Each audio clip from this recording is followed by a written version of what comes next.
how they flip the states.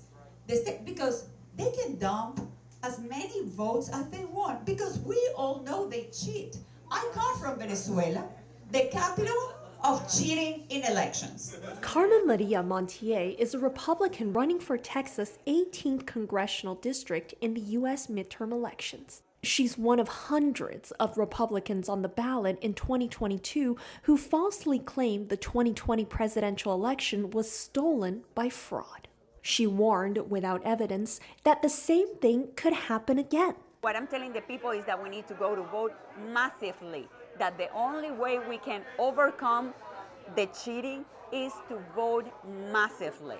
Republican Irene Armendariz Jackson, running for the 16th congressional district in Texas, goes further, saying that those who stand by the actual election results are the real, quote, deniers. We should call the other side that voter denier, because they're denying legitimate voters' vote to be counted, and those to be the ones that actually decide the elections. A nationwide survey by FiveThirtyEight found 201 of 552 Republican candidates running for office fully deny the 2020 election results. 24 of them are in Texas, more than any other state.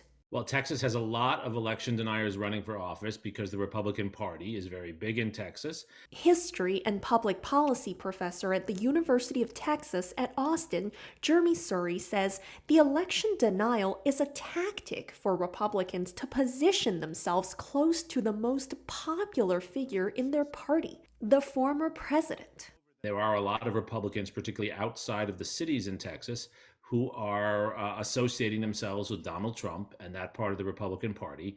And this is one of the standard lines they are using to identify themselves. Well, January 6th was the American people expressing themselves.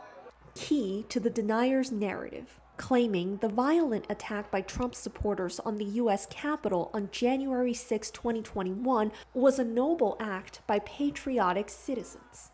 I was there and I saw that they were very respectful. They were just pressing their opinion and fighting for their country, because most of the people that were there, they understand that we are losing our country.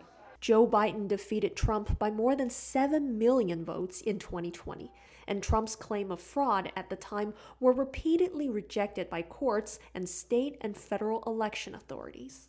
You can't call yourself a democracy or supporting democratic principles if you say the only election that's fair is the one I win. Biden, in a pitch to voters ahead of the midterms, said that candidates who deny the results of the 2020 election are a threat to U.S. democracy.